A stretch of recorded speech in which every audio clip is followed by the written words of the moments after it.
구약성경 사사기 14장 5절에서 9절까지입니다.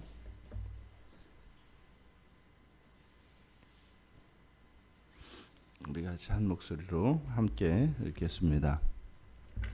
삼손이 그의 부모와 함께 딥나에 내려가 딥나의 포도원에 이른즉 젊은 사자가 그를 보고 소리를 지르는지라 여호와의 영이 삼손에게 강하게 임하니 그가 손에 아무것도 없이 그 사자를 염소 새끼를 찢는 것 같이 찢었으나 그는 자기가 행한 일을 부모에게 알리지 아니하였더라. 그가 내려가서 그 여자와 말하니 그 여자가 삼손의 눈에 들었더라.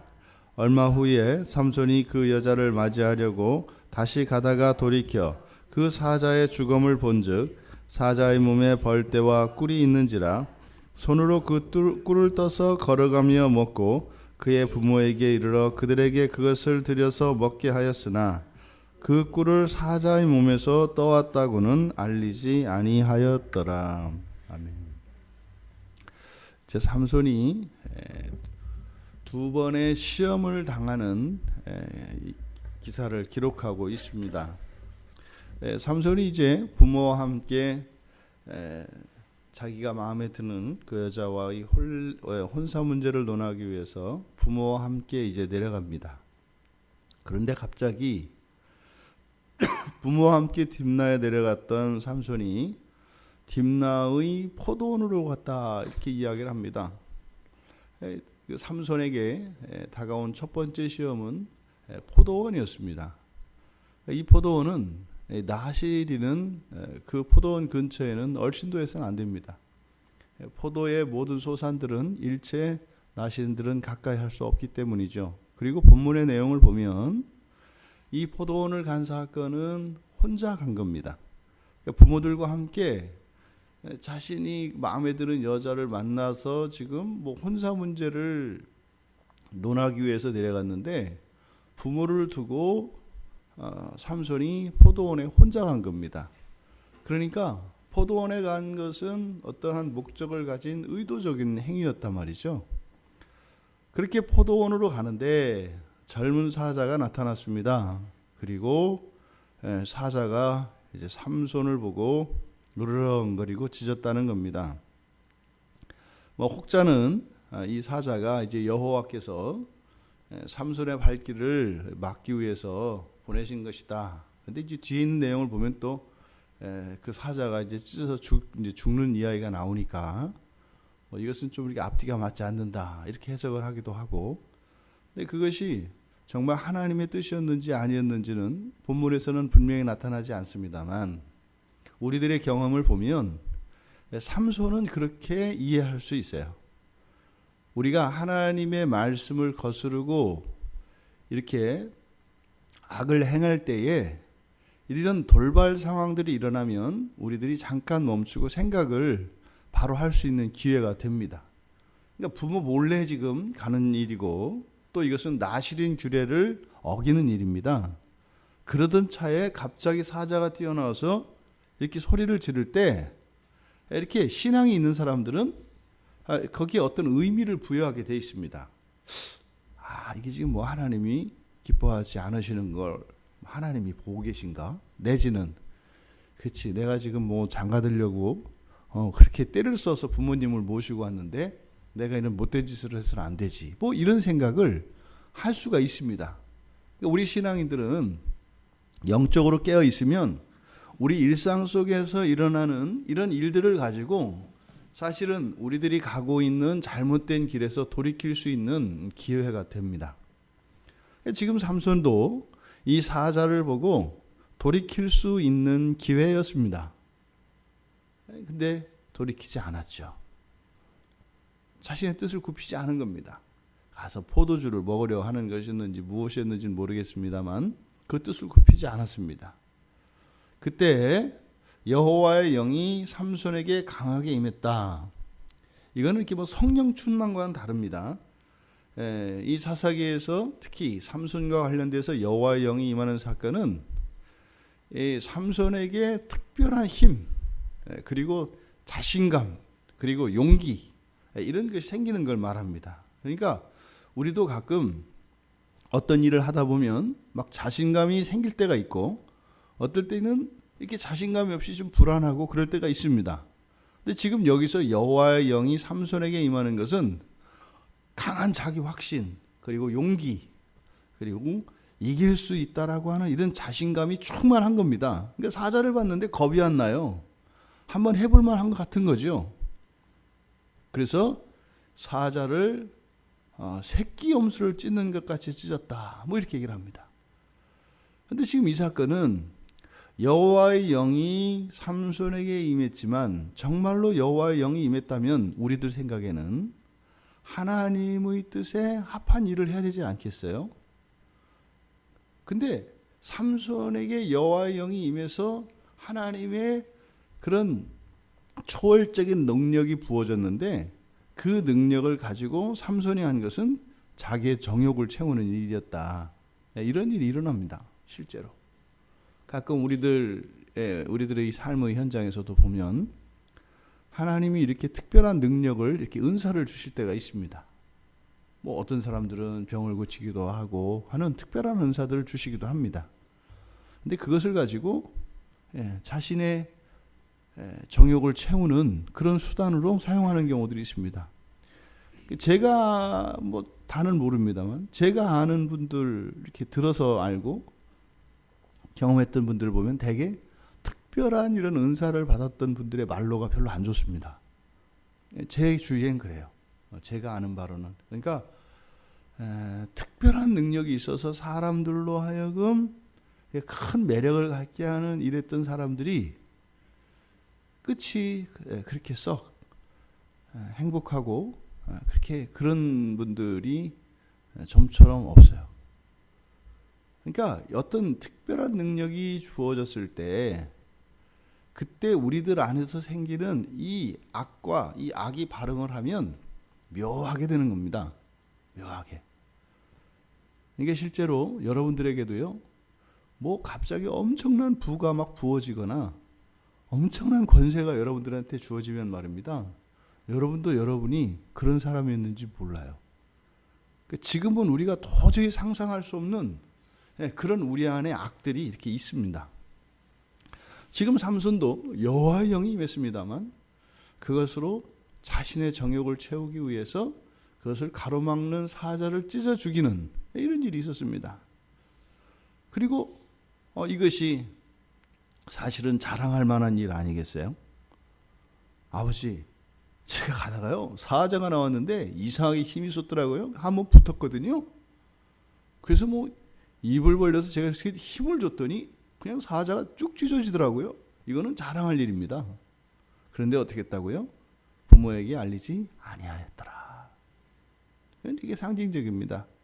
그가 한 일이 바르지 못한 일을 하던 중에 그렇게 여호와의 영이 임해서 놀라운 능력으로 어떤 큰 일을 했지만 이야기할 수 없습니다. 그러니까 우리가 가고 있는 길이 올바르지 않다면 우리에게 아무리 큰 자랑할 만한 일이 일어난다 하더라도 우리가 가고 있는 길이 잘못되었기 때문에 그것은 자랑할 수도 오히려 자랑할 수 없을 뿐만 아니라 오히려 감추어야 되는 이런 상황이 되는 겁니다. 그가 내려가서 여자와 만나서 이제 잘 됐습니다. 잘 된 게 아니라 뭐 이미 작정을 했었죠. 그래서 부모도 양가 부모가 만나서 상견례를 하고 이제 결혼을 하기로 한 겁니다. 그리고 이제 8절과 7절과 8절 사이에는 시간이 이제 흐른 겁니다. 그래서 이제는 결혼을 하기 위해서 만나고 가서 이제 결혼 날짜를 잡았고 그 날이 돼서 그 여자를 맞이하려고 다시 가다가 이제 혼인을 하기 위해서 가는 거죠. 이거 보십시오. 그 블레셋 여인과 결혼하기 위해서 내려가는 삼손이 가다가 가만히 생각을 하니까 그 사자가 생각이 나요. 그 사자가 생각해. 근데 보니까 가다가 돌이켰다 그럽니다. 그러니까 가는 길에 이 사자가 생각이 나서 일부러 자기가 그 사자를 찢어 죽였던 거기로 간 겁니다. 이게 사실 이게 사자가 생각난 건지 포도원이 생각나는 건지 알 수는 없어요. 왜냐하면 이 사자가 있는 곳은 포도원이거든요. 근데 아마 이 삼손이 이 전체 문맥으로 보면 그 포도원이 생각났을 것 같아요. 가면은 거기에 또 사자가 있는 거죠.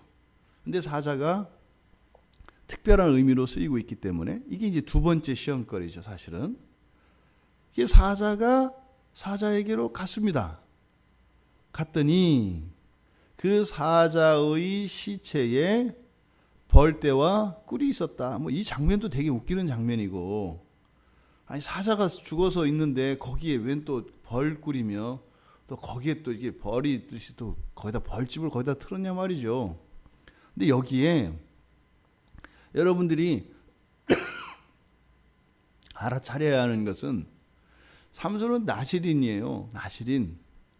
첫 번째로는 이 포도원에 가까이 가서는 안 되는데 갔었고, 그것을 사자가 막았는데 죽였단 말이죠. 지금은 사자가 시체예요. 나실인은요, 시체 근처에는 얼씬도 하면 안 돼요. 얼씬도. 그 선한 사마리아인 그 비유에서 왜 사람들이 강도 만난 그 사람을 도와주지 않고 지나갔는데요.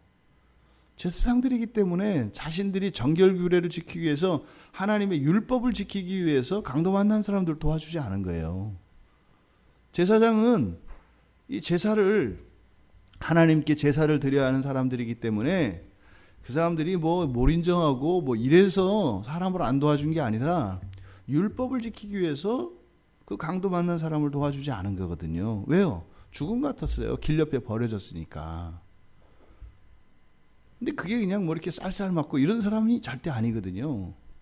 그러니까 지금 이 본문에서도 삼손은 나실인이에요. 그러면 가다가 사실은 그 자리에 포도원이 생각이 나도 가서 시체 가는 포도원으로 가는 길에 옛날에 내가 사자를 찢어 주겠지.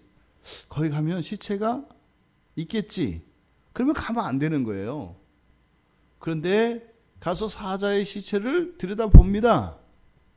근데 거기에 여기 지금 사용된 벌떼, 떼라는 말이 있어요. 벌떼. 근데 여기서 사용한 이 떼라는 말은 곤충들에게 쓰는 말이 아니에요. 벌떼라고 할 때 쓰는 말. 이때 떼는 사실은 그러니까 우리말로 그렇게 번역을 해야 맞아요. 벌 공동체 이렇게. 이 떼라는 말은 사람들에게 쓰는 말이에요. 우리가 흔히 공동체라고 하지 않습니까? 이 떼가 공동체예요. 그러니까 사자의 몸에 벌 공동체와 꿀이 있는지라 뭐 이렇게 지금 되는 겁니다.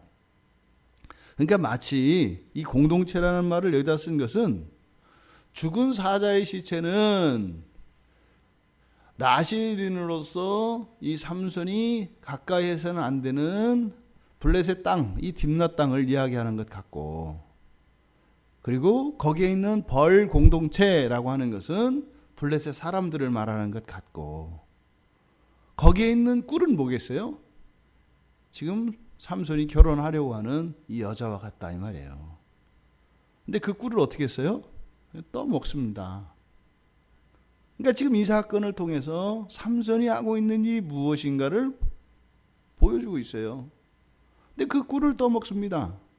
그리고 나서 그 꿀을 여러분 지금 삼손이 효도하는 걸까요? 불효하는 걸까요?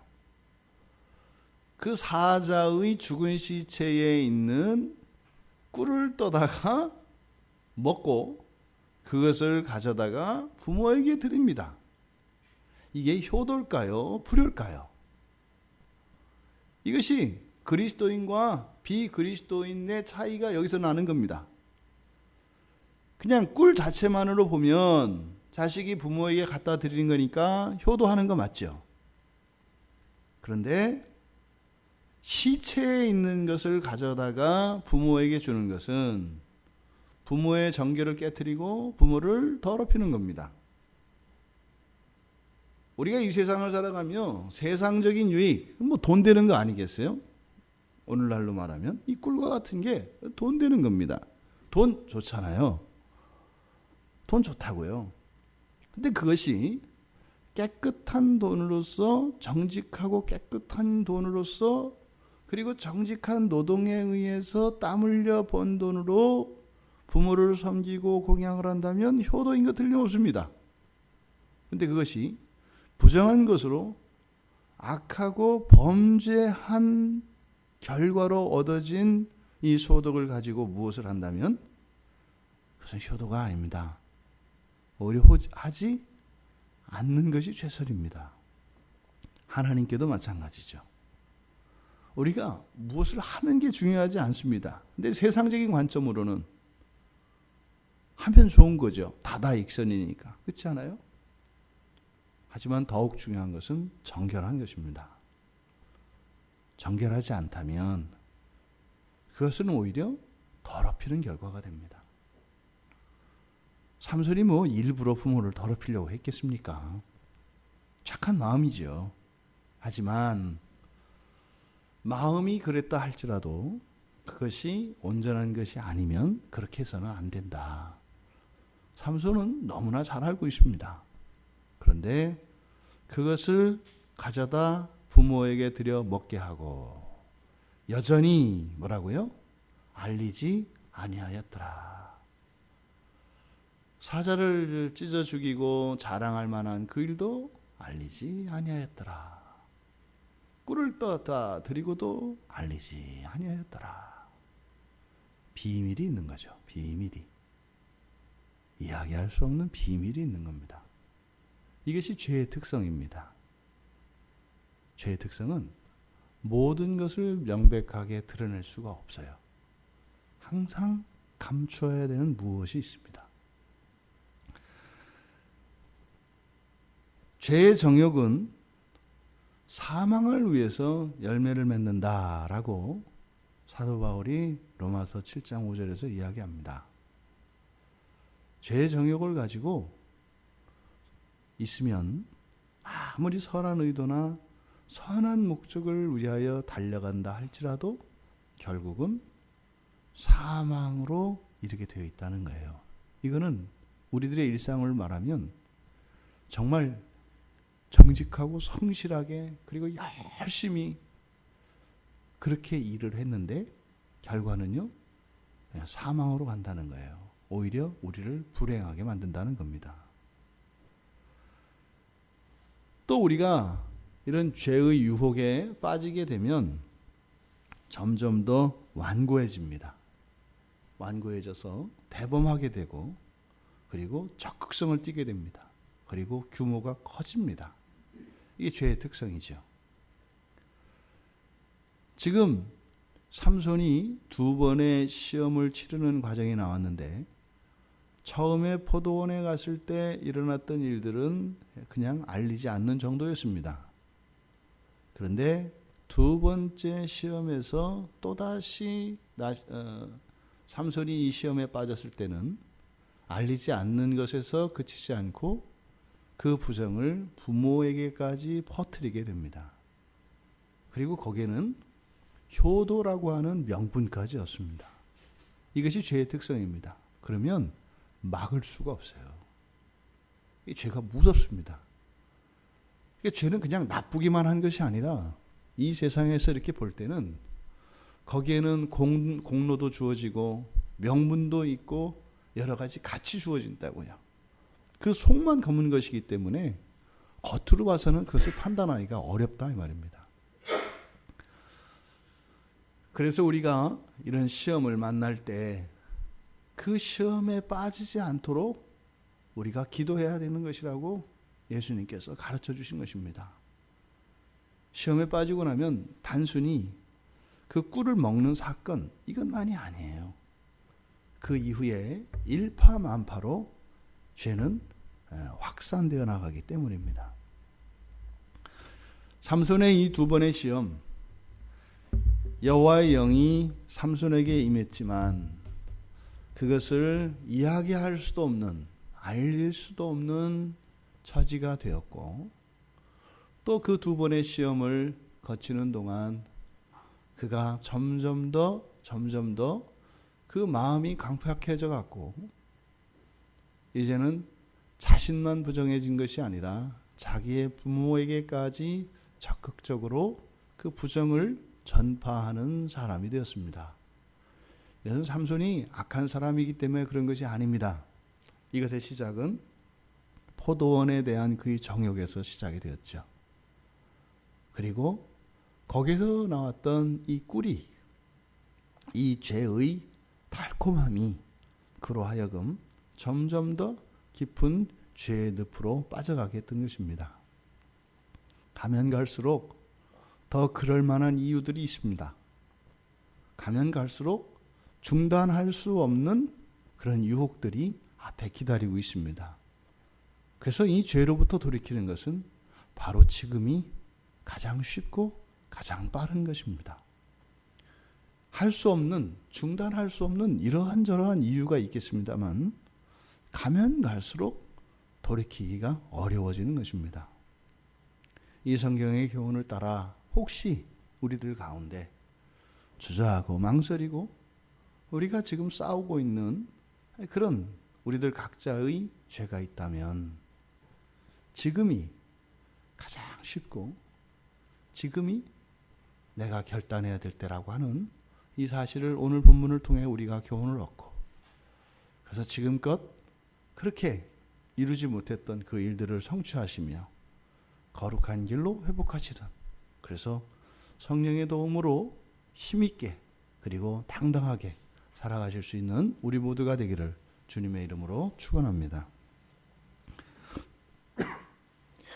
존귀하신 하나님, 저희들 평생의 시험이 다가올 때마다 오히려 그것이 더 큰 하나님의 은혜와 사랑을 경험하는 기회가 되게 하여 주시고, 시험을 이길 때마다 부어지는 그 성령의 은혜로 저희들이 더욱더 거룩하며 이 세상을 하나님 영광 위하여 살게 하옵소서.